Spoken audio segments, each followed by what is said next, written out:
Don't be alarmed by the new Bricksie logo and profile picture. I think it looks pretty slick. Hey everybody, today we're going to be cleaning up the Lego room. We'll also be working on the Lego city. So in my opinion, it's a pretty exciting day. The Lego room's looking alright, however it's sort of like a bomb went off in here. Ever since we moved from the garage down here into the basement, I haven't really put things exactly where they belong, and there's still a lot of random stuff that's just sort of laying around.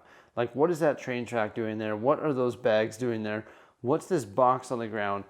And why is there so much stuff underneath the table?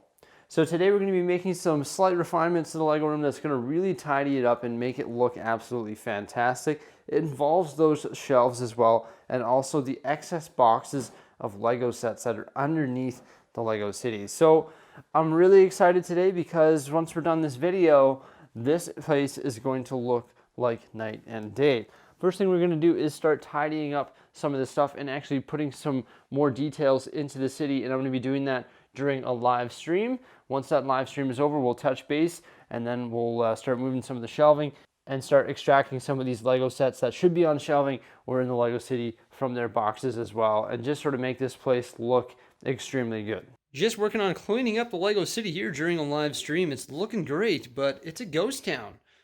We're going to start adding some vehicles, but as you can see, we've added all the trees and also light posts here to the downtown core. You just finished up the live stream there, and we've got all the vehicles placed. Wow, it really brings the Lego city to life, doesn't it? Now, there is no minifigures. That's still something I have to do. Also, still have to add traffic lights to the Lego city. The reason I haven't added my pre-existing traffic lights is because I'm planning on making new custom ones. Also, during that live stream, I managed to clean up a bunch of bins and boxes from underneath the Lego city where you can see the sea of legs. And there's a couple of things that I still have to deal with, like this one here, which used to be the platform for the Disney Castle. I've got to part all that out. And you can see this big Tupperware thing here, which has all of our individual pieces all sorted in bags. Nothing I can do about that right now. Also, all of this has to be sorted. There's the large canopy for the train station. We have our large bin of track right here, and some other bins and boxes of pieces and cameras, equipment, and stuff like that. This is the stuff that we're going to be putting out. You can see there's 5 boxes right here, all of which have to be put onto shelving. So what we're actually going to do today is we're going to move these Sith arts right here, and we're going to move these cabinets. These are 2 Billy shelves from IKEA, and we're going to move those right here. And we're going to put all of the stuff that's not being displayed, that is currently within those boxes, onto those shelves. We've got the shelving moved. Evidently this wall isn't level because it comes out about a ½ inch, and they're both pressed up right against the wall. They're together there, and then they're separated on the bottom. So I'm not sure what the solution is. If I screw them together, it'll be sort of forcing them, and I think it'll throw them off balance. But I'm pretty sure when we fill this full of cool Lego sets, you'll barely be able to notice that. So let's get them filled up. 4 shelves of Speed Champs, some helicopters, some miscellaneous planes on the bottom there, and I'm starting to pull out some of these smaller Star Wars stuff. I've been dreading these boxes for a long time, because a lot of it is just really damaged and has to be repaired. We also got our box of brick heads here, and I know exactly what we're going to do with those. That's a lot of empty boxes there. And Jose helped me with this idea right here. This is all of the brick heads on the shelves. We got Harry Potter and Disney. Then Star Wars. She arranged them from good guy to bad guy, I guess. The Child, the Mandalorian. Darth Vader, Captain America, Iron Man, Star-Lord, Thanos. Then we have DC, Frankenstein, miscellaneous. Eventually we plan on adding some 6-inch floating shelves just above there, but Jose did a really good job of organizing these brick heads on the ledge going downstairs by theme. And these 2 shelves are starting to fill up here.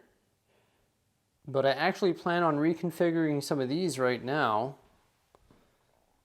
And I'm going to come up with a solution for the Batwing. Well, I can officially say that all of the Lego is now unpacked. It's either on display in the Lego City or on the shelves. You can see the Sith art on the bottom of the stairs here, in which I do plan on hanging along this wall here. We officially have these shelves somewhat full, and if you haven't noticed, the Lego train is officially going around the Lego City. Yay, we have movement. So exciting. Obviously, we have to work on this portion of the city, but let's have a look at the shelving adjustments I made, and then we'll discuss the progress in the Lego City and what we plan on doing in the near future here. This is just sort of a hodgepodge. We got the Simpsons house up top here, some Ninjago dragons, architecture set, all of the Speed Champion sets, some helicopters and planes, some miscellaneous sets, all of the accessories that come with battle packs on the bottom there, some random Star Wars stuff, and at the top we have the crocodile train. Lots of open space here. I am out of shelves, that's why there is a missing shelf right there. The shelf I'm most excited to show you is actually this one right over here. You notice that the Batwing is no longer in the train yard. That's because I've set up a new DC shelf, and it's right here. It's actually a member of my YouTube channel who reached out to me, and he showed me how to set this display up on a billy shelf, and we're able to mount the Batwing on a billy shelf, which looks really awesome. So you got the 1989 Batwing, below that the 1989 Batmobile, along with the stands and minifigures just beside that. Then the tumbler, and then all the other miniature Batmobilia, including the Flying Fox. Well, you can see the train slowly making its way over the drop table there. And you can see that I've actually added the supports so the train can easily transition over top of the drop table. Now, obviously the Lego City is still a huge work in progress, and I'm going to start right over here in this corner, and I'm going to show you what the plan is. So this here is going to be the Ninjago District, Pirates of Barracuda Bay, industrial boat docks, an industrial boat yard, an industrial area that has the old fishing store, the Vestas wind turbine, some miscellaneous construction vehicles, and some other structures here, which I'm not sure what we're going to be doing yet, because you can see all these sand plates are actually open for the taking. We've made some adjustments to our train yard. Since the last time you saw it, we pushed it over against the wall, which left us a lot of space for these open base plates. Rather than having a road loop around this table, we decided that we'll have a turnaround at some point over here. So I think it's looking excellent, and there's lots of space here for future development, which is pretty awesome. And of course we have our factory right here. Now, the way I do my Lego City is I do a rough draft, and we're currently in that rough draft phase. However, we're ready to head out of it. As you saw, we placed all the vehicles in the downtown section. That's because I've actually started clipping all of the base plates into their designated spots and adding details such as lampposts and trees.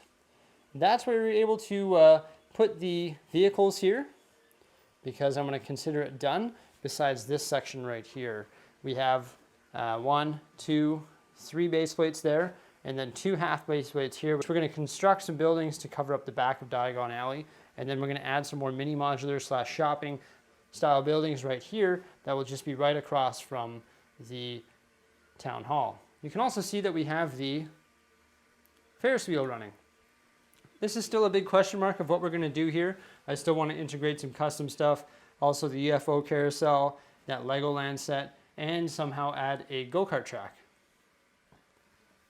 In addition to open base plates, we have all of these ones right here.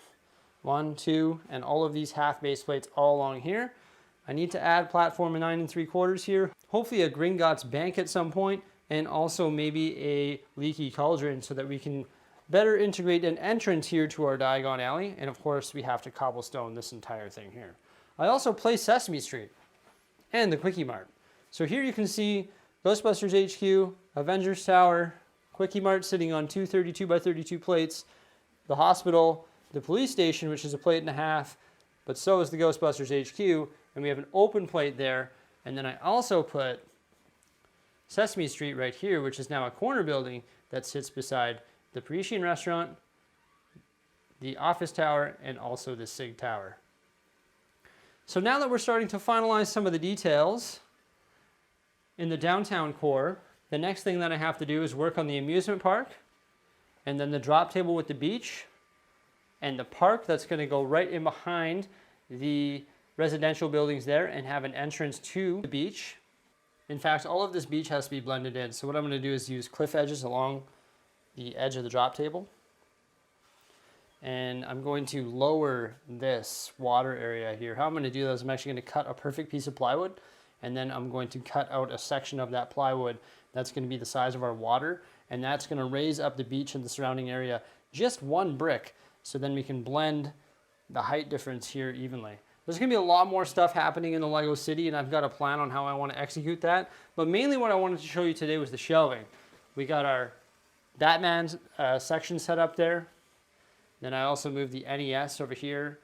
I haven't cleaned up my minifigures down here yet, and I'm missing a shelf there, so I'll have to go to IKEA and get a couple shelves. But some of the shelving has definitely changed. We've cleaned up some of our minifigures. We've moved our minifigure display up. Spread these vehicles onto 3 shelves as we were able to move the Batmobile from there. And we've just made some minor refinements here to the shelving, and it looks absolutely amazing. One of the newest additions to the shelving is actually the child there. I know this video has sort of turned into a rambly rant here about the Lego City and also the Lego shelving. However, we made some tremendous progress today, as now all the Lego is in play. It's all on the shelving and all in the Lego City. So now it's just a matter of locking things down in the Lego City, adding details, and then also filling up our shelf space, because we have all the shelf space up here and a lot more actually throughout, where you can see there's a lot of open holes and stuff like that. Things that we still have to do is we have to obviously work on the Lego City. We have to hang this Sith art. I've got to deal with a few bins here, but nothing crazy. And then of course we have to build the Bricksie wall.